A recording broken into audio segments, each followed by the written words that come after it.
Okay, so get this. We're diving deep into the 2024 U.S. presidential election. Oh, wow. And guess what? The results are already in. Really? I'm on the edge of my seat. I know, right? And I have a whole stack of sources here. You're kidding. I'm not. It's about to get really, really interesting. Okay, I'm ready. All right, the big news. Drum roll, please. Okay, lay it on me. Donald Trump is back in the White House. No way. Yes, way. The 47th president of the United States. Wow, talk about a comeback. A wild one, to say the least, especially considering everything that happened over the past 4 years. You're telling me the January 6th riot, the felony conviction? And let's not forget those 2 assassination attempts. I mean, most politicians would be done after all that. Toast. But here we are. American politics, right? Always keeping us guessing. Okay, let's unpack this victory a bit. Yeah, how did he pull it off? Well, the Associated Press called it for Trump after he took Wisconsin. Interesting. There was a state he lost to Biden in 2020. Exactly.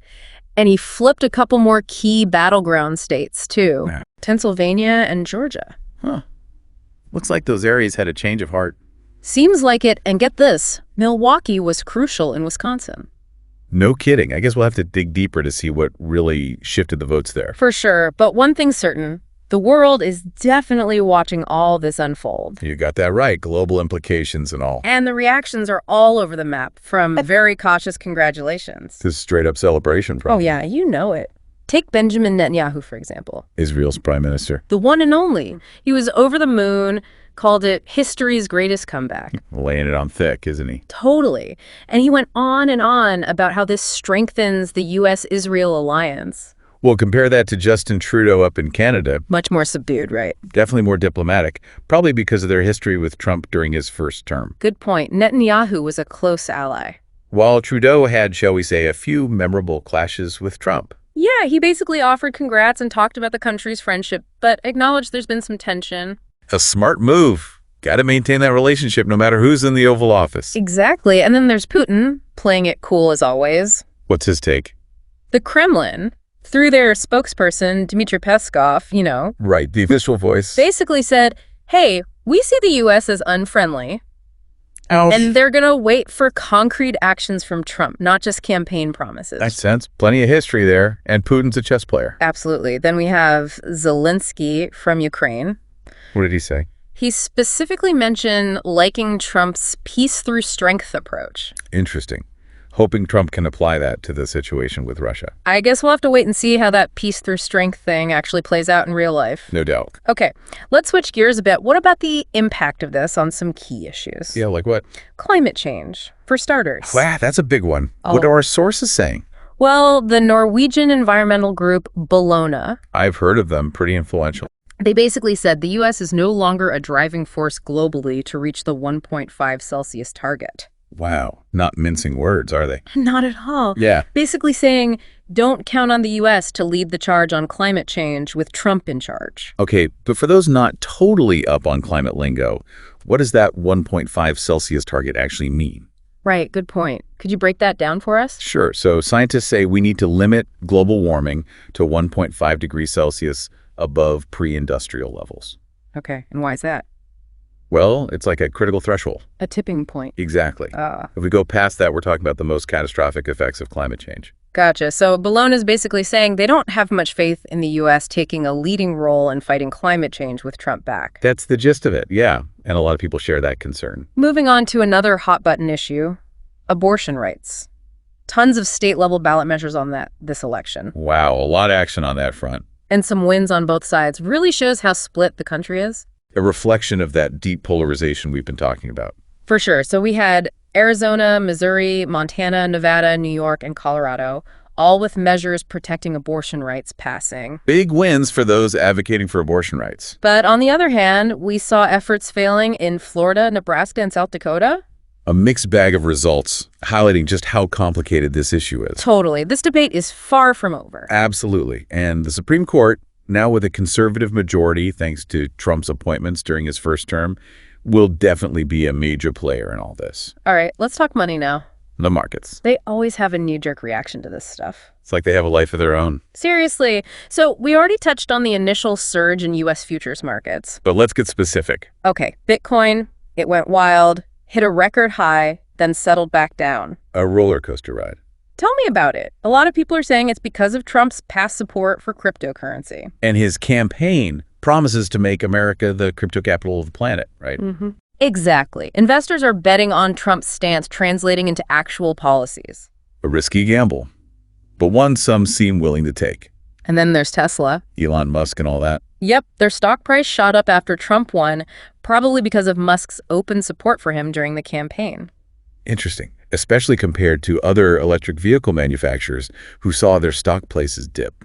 It just goes to show how individual companies, even whole sectors, could see their fortunes rise or fall based on how Trump's policies play out. It's a high-stakes game for everyone involved. Speaking of potential winners and losers, banks seem pretty optimistic. They're probably loving the idea of less regulation under Trump. Right. They're anticipating a more hands-off approach from regulators. Which could translate to higher profits, but also greater risk. It's a gamble for sure. Yeah, less regulation can be a double-edged sword. So we've got global reactions, market jitters, potential for big policy shifts. It's a lot to take in. No kidding. How do we even begin to understand all this? That's the million-dollar question, right? We're in uncharted territory here. Absolutely. But by looking at the information we have and considering different viewpoints, we can start to piece it all together. Well said, and that's exactly what we'll do in the next part of this deep dive. We'll explore those potential ripple effects from international relations to the economy and everything in between. Stay tuned, folks. It's about to get even more interesting. Can't wait. You know, it's kind of amazing how quickly the world is adapting to Trump being back. Right. Everyone's scrambling, trying to figure out what this all means for them. It's like a giant game of what's Trump going to do next? Exactly. Speaking of global reactions, we got to talk about Slovakia's Prime Minister, Robert Fico. He's the one with the pro-Russian stance, right? That's him. Well, he sees Trump's win as a defeat of liberal and progressive ideas. Interesting. Sounds like he sees Trump as a kindred spirit, another populist shaking things up. Totally. He's also banking on Trump focusing on U.S. economic issues. And leaving space for leaders like him to step up on the global stage. Exactly. Oh, and get this, he even predicted Trump might cut or completely stop military aid to Ukraine. Oh, hold on, that's huge. I know, right? He thinks Trump might push for an immediate ceasefire and get Ukraine and Russia talking. Bold prediction, especially considering how much U.S. support has been helping Ukraine defend itself. Totally. If that happens, it'll be a major game changer. For sure. But then you have the Federation of the Jewish Communities of Ukraine. They had a totally different take. Yeah, they're actually optimistic about Trump. They think he'll bring genuine peace in Ukraine and stand up to threats against the free world. It just goes to show you, even within one country, there are wildly different views on what a Trump presidency means. Absolutely. Okay, let's hop over to Africa now. What's happening there? Well, Zimbabwe's president, Emerson Mnangagwa, congratulated Trump on social media. Isn't he the one who's under U.S. sanctions? Yep, for human rights abuses and corruption. And he's congratulating Trump. That's kind of ironic. Right. But he also said Zimbabwe wants to work with Trump to build a more peaceful and prosperous world. Sounds like he's hoping for a reset in their relationship, sanctions or not. Makes sense. Everyone's trying to figure out their best move with Trump back in the game. Totally. So what about other African leaders? Ethiopia's Prime Minister, Abiy Ahmed, sent congrats too. What does he say? He's eager to work with Trump and strengthen their country's relationship. Wasn't Trump's relationship with Africa a bit rocky during his first term? Yeah, there are some controversial moments. So maybe these African leaders see this as a chance for a fresh start. Maybe they're hoping for better trade deals or more investment from the U.S.? Could be. It's all about positioning yourself strategically in this new landscape. Absolutely. Oh, and Somalia's president, Hassan Sheikh, also congratulated Trump. What's he hoping for?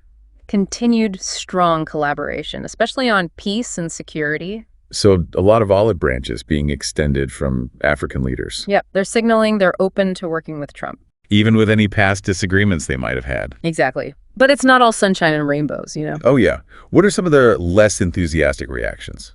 Well, the International Rescue Committee, the big humanitarian aid organization, put out a statement. What do they say?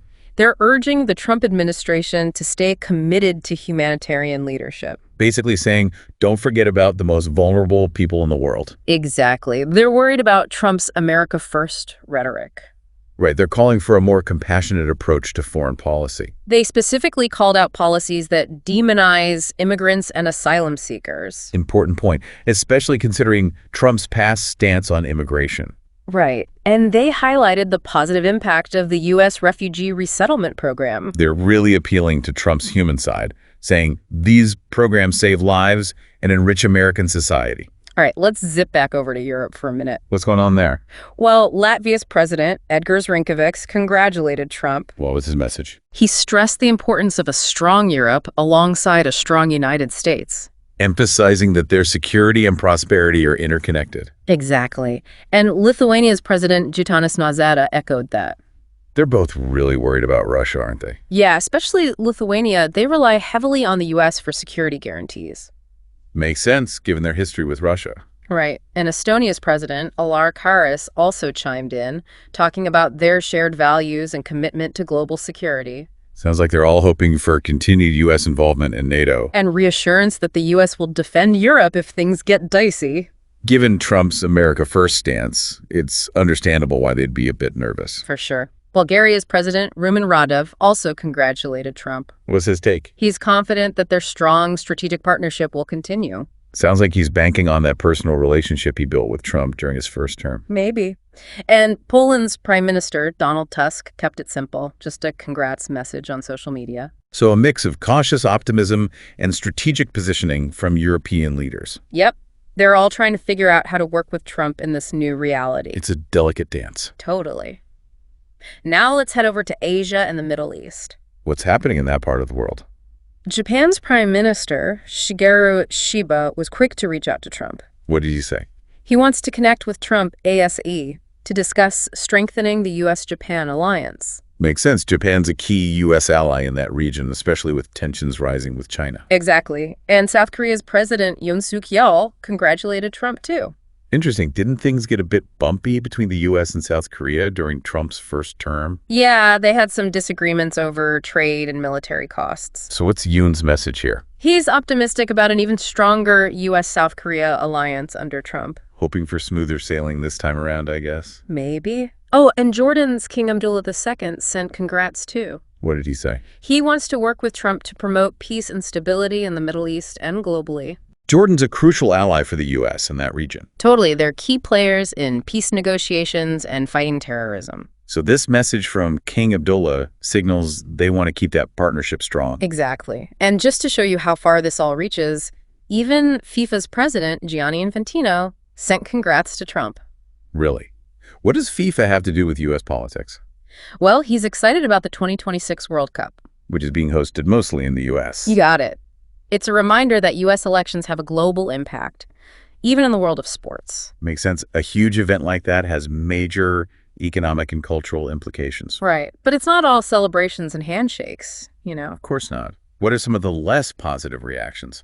Well, in Kamala Harris's ancestral village in India, where they were planning celebrations if she won. Exactly. There was a lot of disappointment when the results came in. It's a reminder that U.S. elections have a ripple effect around the world, impacting communities far beyond America. Right. It's not just some abstract political game. People feel personally connected to the candidates and the issues at stake. Absolutely. And then there are those who are both hopeful and apprehensive. Like who? Congo's president, Felix Tshisekedi, he congratulated Trump on his great victory. What's his stance? He's eager to deepen the strategic partnership between Congo and the U.S. Wasn't there some tension between the U.S. and Africa during Trump's first term? Yeah, Trump's comments and his America First policies rubbed some people the wrong way. So maybe Tshisekedi is hoping for a more balanced relationship this time. Could be. It's all about managing expectations and seizing opportunities. Right. Every country's trying to figure out how to navigate this new reality. Okay, let's shift gears a bit and talk about how specific sectors are reacting. The markets, for starters, right? They're always on edge during these transitions. Totally. They're constantly looking for clues about what's going to happen to the economy. And a change in leadership, especially one as unpredictable as Trump, can really shake things up. No kidding. We talked about the initial surge in U.S. futures markets, but let's dig a little deeper into Bitcoin. Oh yeah, that's been a wild ride. Record high, then a dip. What's going on there? A lot of people are linking it to Trump's past support for cryptocurrency and those campaign promises about making America the crypto capital. Right. Investors are trying to read the tea leaves and figure out how Trump's policies will actually play out. It's all about predicting the future. And right now, the cryptocurrency market seems particularly sensitive to any hints of what a Trump administration might do. Makes sense. Regulation, adoption, it all matters. Absolutely. And then you have Tesla. Their stock price went up after Trump's win. Probably thanks to Elon Musk's very public support for Trump. Exactly. It's interesting how differently Tesla's been affected compared to other electric vehicle manufacturers. It's a good example of how individual companies can be impacted differently by political shifts. Right. And it seems like Musk's personal relationship with Trump and his belief that a Trump presidency might benefit Tesla outweighs any broader concerns about the electric vehicle industry as a whole. It's a gamble, but a calculated one, it seems. And let's not forget about the banks. They seem pretty happy about Trump's return. Deregulation, here we come. Right. Less regulatory scrutiny means more freedom for them to operate. And potentially higher profits, but also more risk, of course. Exactly. It's one of those classic trade-offs. Less regulation can be a double-edged sword. So we've got global reactions all over the map, markets going up and down, and lots of questions about how Trump's policies will actually play out. It's a lot to process, that's for sure. No kidding. So where do we even begin to make sense of all this? Well, the first step is acknowledging that we're in uncharted territory. Right. A second Trump presidency, especially after everything that's happened, it's unprecedented. There's no roadmap for this, no historical precedent to guide us. So we can't rely on old assumptions or conventional wisdom. Exactly. We have to be willing to challenge narratives and think critically about everything. And that's where the deep dive comes in. We're here to help you sift through all the noise and connect the dots. To make sense of this complex and rapidly changing world. Because one thing's for sure, things are going to get even more interesting from here on out. Okay, let's dive into some specific policy areas now. Like what? Climate change, for starters. Oh boy, that's a big one.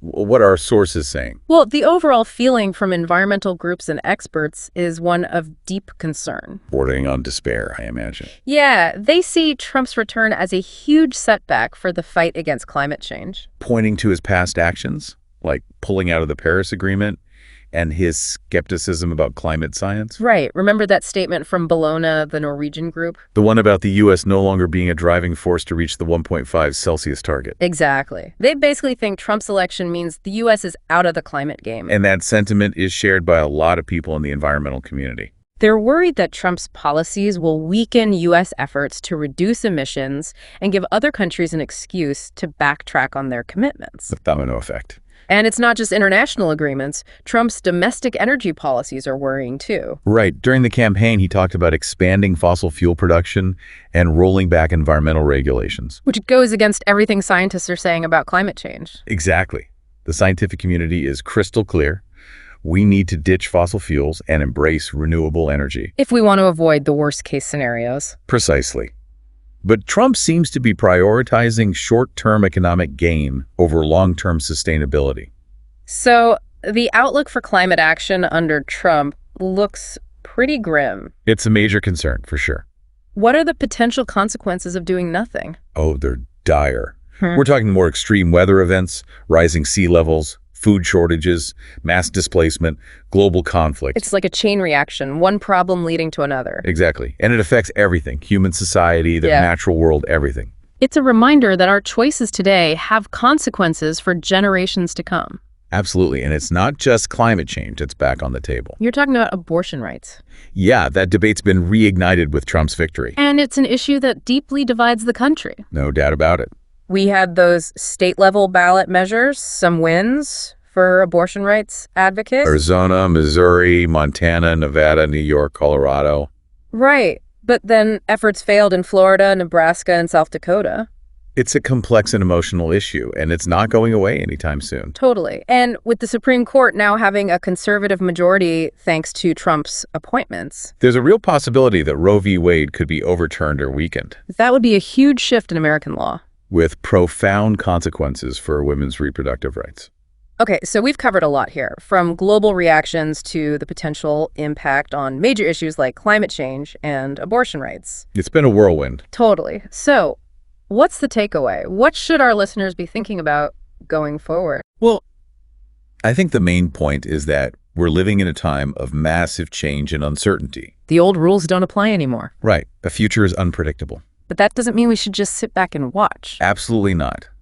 By staying informed, engaging with these issues, and thinking critically, we can navigate these turbulent times and make informed decisions. Exactly. And that's what the deep dive is all about. Helping you make sense of the world. Providing context and insights. And encouraging you to keep exploring and question it. It's a fascinating and challenging world out there, and it's only going to get more so. All right, let's move on now and look at how countries are positioning themselves strategically in this new world order. There's some interesting developments already taking shape. It's wild, isn't it? The world's already adjusting to Trump being back in charge. Alliances are shifting, priorities are changing. Everyone's trying to figure out where they stand in this new world order. It's like a giant game of chess, everyone making their moves. Trying to predict Trump's next move and position themselves for the best outcome. Let's look at Germany, for example. What's their approach? They're being pretty pragmatic about it. Their chancellor, Olaf Scholz, he's emphasized the long history of collaboration between Germany and the U.S. Makes sense. They've been strong allies for a long time. Exactly. And he's committed to continuing that partnership. Smart move. They've got a lot to gain from a good relationship with the U.S. Totally. And it's not just Germany. The whole European Union seems to be on the same page. Really? What are they saying? Well, Ursula von der Leyen, the European Commission president. Right, the head honcho. She's been talking about the strong partnership between the EU and the U.S. Highlighting those deep connections, I bet. Yep, and their shared commitment to democratic values. Interesting. Emphasizing those shared values. Maybe they're trying to find common ground with Trump, build a bridge? Despite their differences on things like trade. Could be. And Charles Michel, the European Council president, he's also chimed in. What's he saying? Pretty much the same thing, emphasizing the alliance and deep historical ties between the EU and the U.S. Sounds like a coordinated effort to present a united front. Definitely. And they're hoping for continued cooperation as allies and friends. So a cautious but optimistic approach from the EU. Right. They're not ignoring the potential for conflict, given Trump's unpredictability. And that America First rhetoric. Exactly. But they're also stressing the importance of that transatlantic relationship. For global stability and security. Now, compare that to Russia. Oh yeah, what's Putin's game? Well, remember Dmitry Peskov, the Kremlin spokesperson? The one who said they'd judge the U.S. based on actions, not words. Exactly. They're playing it cool, waiting to see what Trump actually does. Classic Putin. Always the strategist. He's probably calculating his options, weighing the risks and opportunities. And waiting for the perfect moment to make his move. It's not just the big players like Europe and Russia, though. Other parts of the world are getting in on the action, too. Oh, yeah. Like who? Well, Felix Tshisekedi, the president of Congo. Okay. He said he's open to deepening the strategic partnership between Congo and the U.S. Interesting, especially considering the somewhat rocky relationship between the U.S. and Africa during Trump's first term. Right, but maybe they see this as a chance for a fresh start. A more balanced and mutually beneficial relationship. Could be. They might be hoping for increased investment, better trade deals. Or more cooperation on security and development. And in the Middle East, Qatar's emir, Sheikh Tamim bin Hamad Al Thani.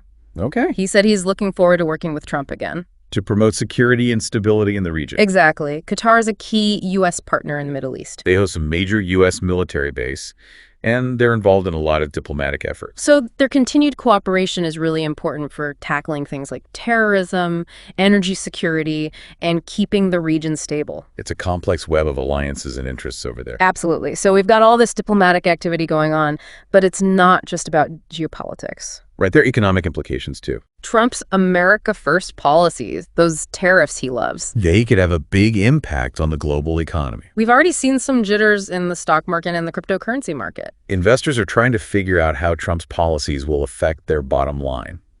It's a time of uncertainty for sure. Businesses and governments are trying to adapt. And it's not just the big players. Everyday people are feeling the effects too.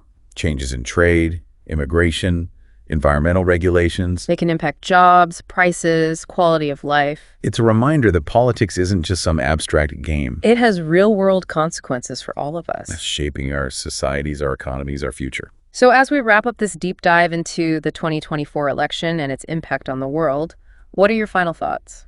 Well, I think the main takeaway is that we're in a period of massive change. The old rules don't apply anymore. The future's unpredictable. But that doesn't mean we're helpless. By staying informed, engaging with the issues, thinking critically, we can navigate this new reality. Make informed decisions about our lives and our future. Well said. And that's what the deep dive is all about. helping you make sense of this complex world, Providing context and insights. encouraging you to keep exploring and questioning. We hope you've enjoyed this deep dive. And we'll be back soon with more explorations of the forces shaping our world. Until then, keep diving deep.